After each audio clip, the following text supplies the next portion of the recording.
sinto honrada por estar aqui essa noite. O convite veio na semana passada, uma semana no qual foi muito separada por Deus. Semana passada o Senhor me honrou por diversas formas e fechou com chave de ouro, né? Um convite. Me sinto muito honrada porque o Senhor viu graça em mim, né? Me sinto, como minha irmã disse, uma querida. Porque o Senhor trouxe a memória de São Servo a minha vida para, debaixo da graça do Senhor, estar trazendo uma palavra, estar compartilhando uma palavra com o Senhor e ministrou o meu coração para a igreja essa noite, amém? Abra comigo, quem puder, em nome de Jesus, em Lucas capítulo 15, a partir do versículo 11. Evangelista Edmir, meu pai, muito obrigado pelo convite, pelo carinho, pela confiança naquilo que Deus me chamou. Deus abençoe a sua vida, a sua casa, a nossa família. Deus abençoe os pastores dessa igreja. Eu não estou vendo no momento. Deus abençoe todo esse corpo ministerial que congrega, que ajuda os pastores aqui nessa casa de oração. Deus abençoe todos os membros, amém? Desde já, quero dizer à igreja que eu só consigo montar a palavra no modo raiz. Então eu trouxe 3, mas eu dou a minha palavra. Vocês irão me ver folheando 3, mas eu dou a minha palavra que eu não vou passar do meu tempo. Amém? Lucas 15, verso 11.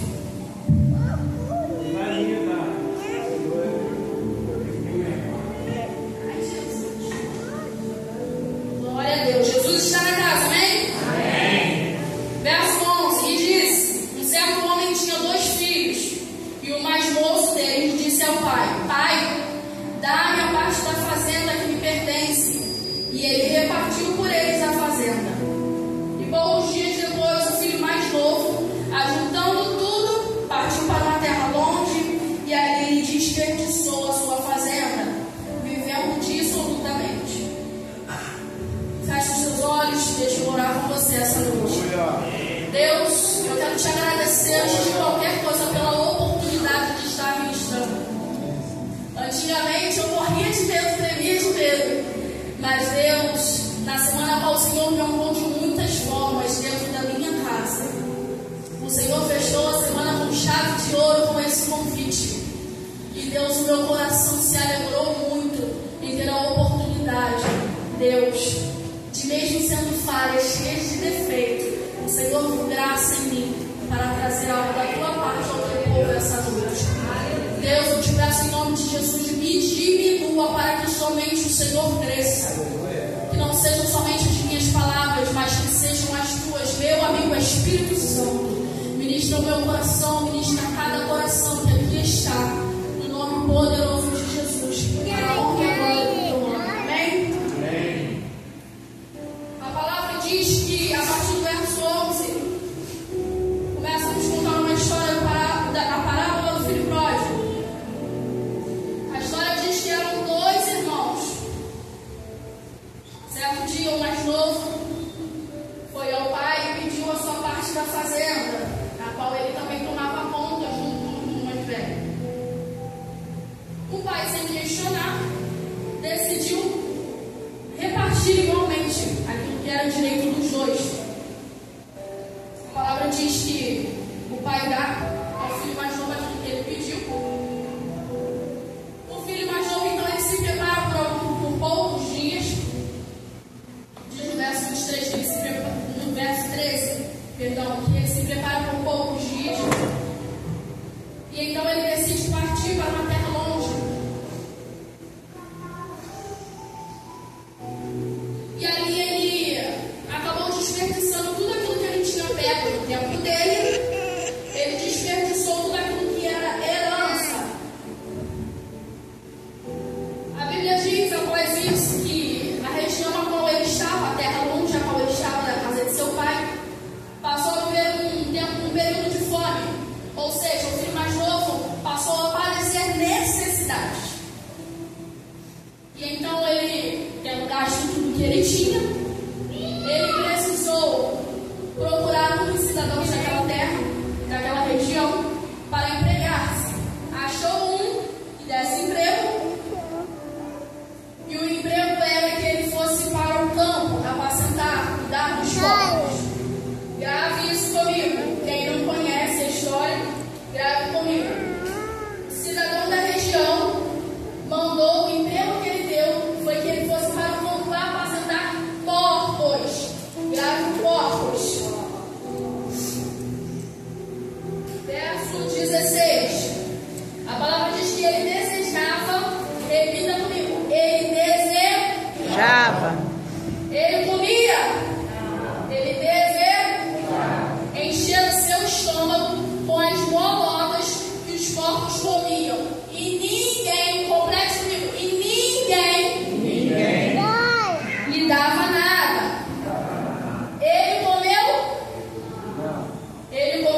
que fora da nossa lógica humana, o seu pai manda que os servos tragam a melhor roupa, depressa, para que o vestissem, com autoridade, com separação. Logo, no verso 23, a palavra diz que o pai diz: trazei o bezerro cevado, e matai-o, e comamos, e alegremos. Para quem não sabe, bezerro cevado significa crescimento com integridade. Então eu, Rebeca, acredito que o pai pediu de forma específica o bezerro cevado como ato profético. É o que eu, Rebeca, acredito.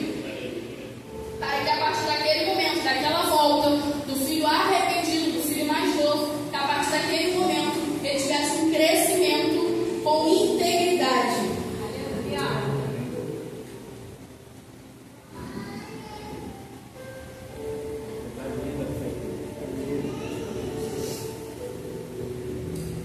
O que eu quero dizer com isso? Independente dos seus erros, independente das suas escolhas precipitadas, independente de você querer viver talvez as promessas, de talvez você querer alcançar o propósito qual o Senhor tem para a tua vida, no seu tempo, e não conseguir esperar o tempo de Deus, ainda que você tenha se atropelado na frente do tempo de Deus, Ele continua sendo teu Pai. Independente das circunstâncias, independente se você decidiu por algum momento da tua vida trocar as prioridades, viver de forma com libertinagem, se corromper com as coisas aí fora, Ele continua sendo teu Pai. Deus te trouxe aqui nessa noite para te lembrar: Ele continua sendo teu Pai. Escute, se fugiu, volta. O teu Pai te ama da maneira como você é. Ele não desistiu de você. Talvez por alguns erros nossos, eu digo até por mim. Às vezes a gente comete alguns erros que a gente se esquece do amor de Jesus. Mas escute, deixa eu te lembrar de algo essa noite.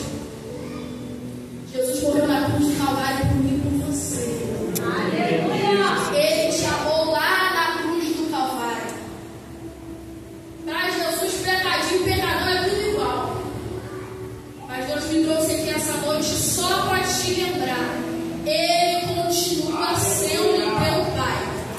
Se fugiu, se saiu da presença de Jesus, se saiu da presença do teu Pai, deixa eu te dizer uma coisa essa noite: a fuga pode encerrar a projeção de Deus na tua vida. Então escute, não seja mais como filho pródigo. Não perca mais o seu tempo, não perca mais a sua integridade, a sua honestidade. Não desperdice mais aquilo que o céu te deu. Não desperdice com as coisas passageiras desse mundo. Não desperdice os teus princípios. Não desperdice o teu tempo. Não desperdice a tua sabedoria em Jesus, na palavra. Não desperdice o teu ministério. Não desperdice, não abra mão daquilo que o Senhor te deu. Escute, às vezes esquecemos que existem coisas, propósitos. Precisamos entender que existem coisas que, se a gente pedir a misericórdia do Senhor, Ele pode fazer naquele momento. Mas existem coisas, 99%, que a gente precisa entender que é no tempo de Deus. Porque é justamente isso que acontece. Quando a gente se atropela, quando a gente quer tomar a frente daquilo que o Senhor quer fazer, as coisas acabam fugindo um pouco do controle, do nosso controle. Retorne a viver na presença de Deus. Ele sim saciará a tua fome. Ele sim não vai te deixar padecer. Ele sim te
Jesus. Será que a gente precisa passar por coisas que não cabe a nós passar? Por querer viver as promessas do Senhor do nosso jeito? Existem lugares, como diz nessa palavra, que a gente precisa pisar, a gente precisa alcançar só no tempo de Deus, não é no nosso. Senão as coisas se vai por aí. Deus não te dá nada para que você possa simplesmente perder pelo caminho.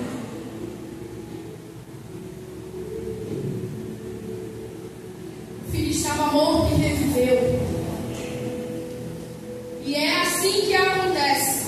Assim como o pai pediu um bezerro cevado para que todos se alegrassem com o retorno do seu filho, eu creio que de fato é assim que acontece no céu quando o pecador se arrepende. A festa no céu. Aleluia. O Senhor me deu duas palavras dentro dessa parábola.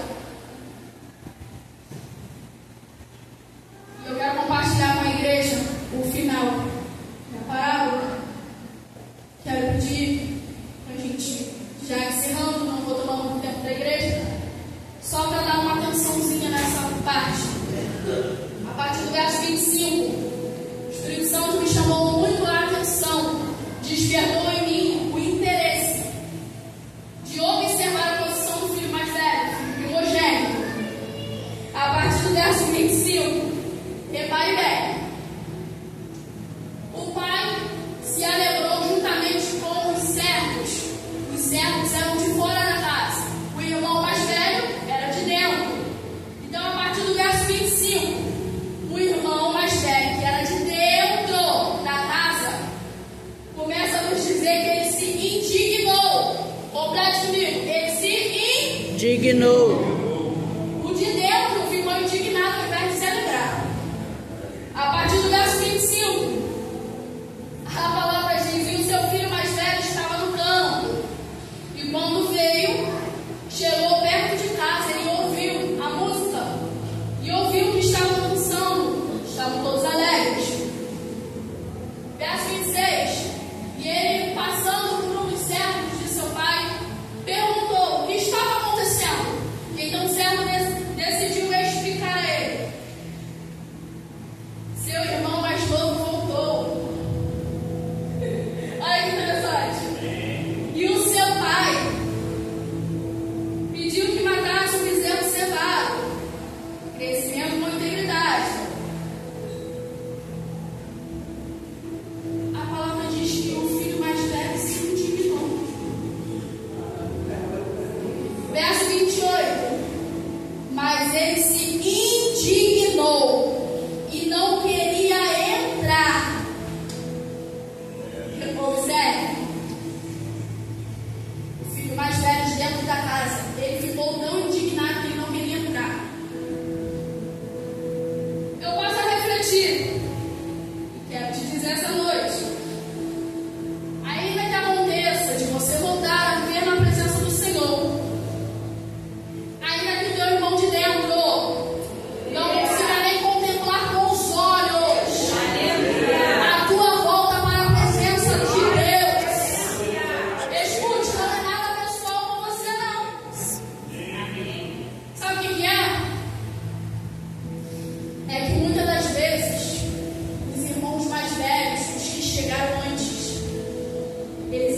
te chamou para ser filho mimado.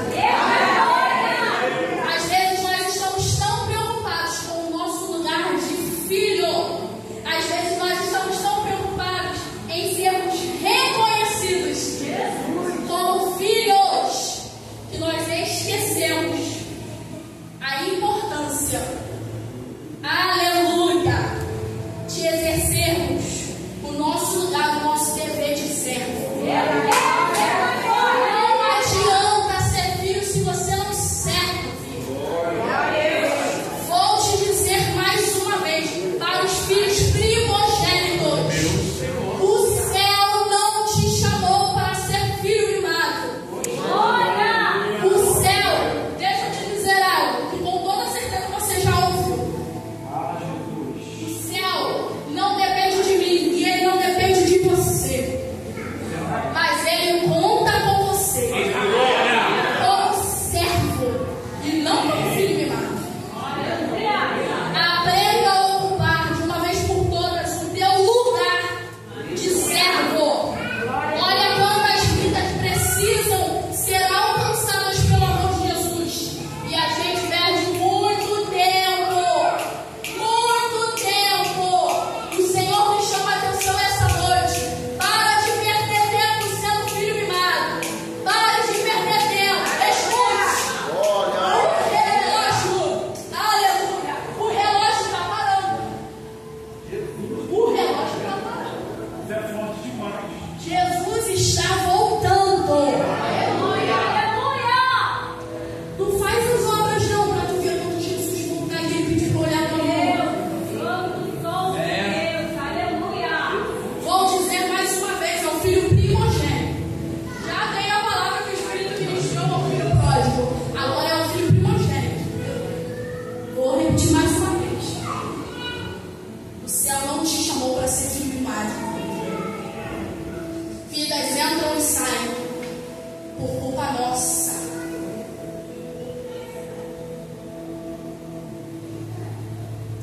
Deixa eu te dizer algo essa noite. Talvez você ainda não tenha se atentado.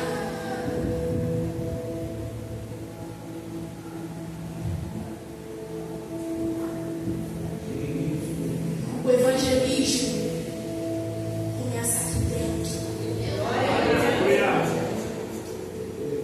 O evangelismo, falar do amor de Jesus, servir, começa aqui dentro. Rebenta, mas evangelismo você precisa ir atrás das vidas. Evangelismo começa aqui dentro.